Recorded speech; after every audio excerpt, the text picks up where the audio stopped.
chakra. So if you are new to me, I am Yoga with TG, and I am a teacher first. My brand of yoga doesn't end at Namaste. I love to introduce people, just like you, to yoga and how great you can feel through a safe and nourishing practice that's right and fit for you.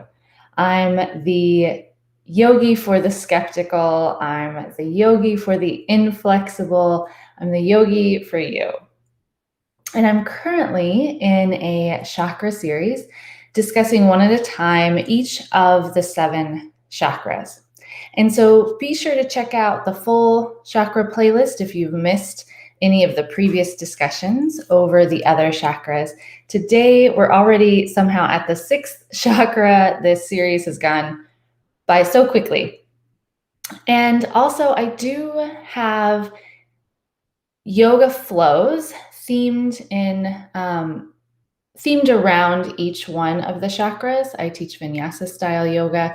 And so if you get really interested into these chakras and would like to incorporate focus on a chakra with a yoga flow, I have a whole series that also includes a bonus yoga flow. So I'll put in the description information on how you can grab immediate access to that whole series and can enjoy it over and over again. So the third eye chakra specifically, it's the light element. And it connects to an archetypal identity and is really about self-reflection. It's a purple energy, and the location is up and between the eyes. And if you close your eyes and you look inward and up, that's toward that third eye. And one time I took a meditation and it was focused around the third eye. And the teacher had us lick our thumb and then touch that spot. And it makes a difference. It helped you to really almost feel that third eye. And so if you decide you want to meditate or use mantras, I'll talk here in a minute about what some mantras are that you could use, really focused on that third eye. But if that's something you want to do, you might try making that mark to help you really keep that focus right there on that third eye. It really was effective for me, so I wanted to pass that along. The last 2 of the chakras, 6, third eye, and 7, crown, are really mental mirrors for the lower chakras. And so here we begin to really see the big picture and find that deeper meaning. And while our eyes kind of see the world around us, our third eye is accurate. It doesn't fall, victim to that false illusion or perception or interpretation. And ideally, that true insight would direct our action. And it really means that to perceive and to command. And so the third eye can see much more than just those physical layers. It's that inner perception. And if our third eye is deficient, we may be too sensitive, or we may be insensitive to others and to ourselves.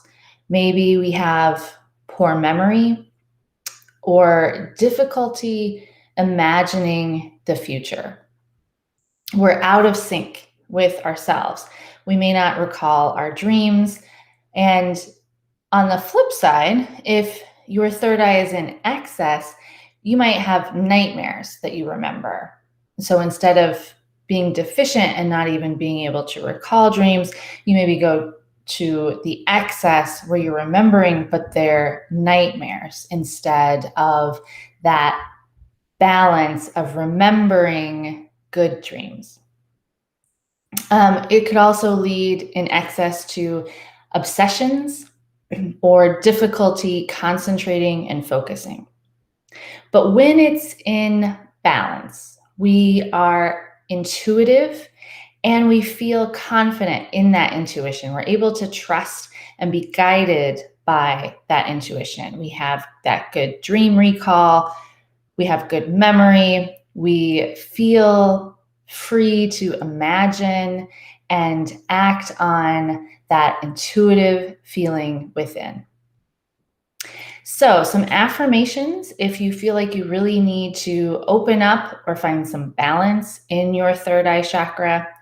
If you want to meditate on one of these mantras and maybe try that, making the mark, some ideas you could use are: I see clearly, I trust my wisdom,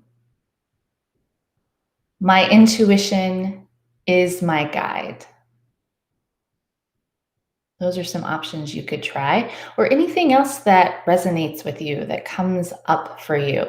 One of my favorite ways to just spend a few moments kind of checking in with that guide with my third eye is to find child's pose, lower my head to the mat, and massage out the forehead, kind of back and forth on the mat as a way to kind of tune back in, activate, balance out, and focus on that third eye as my true guide. All right, so check out that link in the description for those yoga flows. They're full-length yoga flows themed around each chakra, and then that bonus flow I was talking about that incorporates all 7 into one flow. And next time we'll talk about the 7th and final chakra, which is the crown. So have a great one, and I'll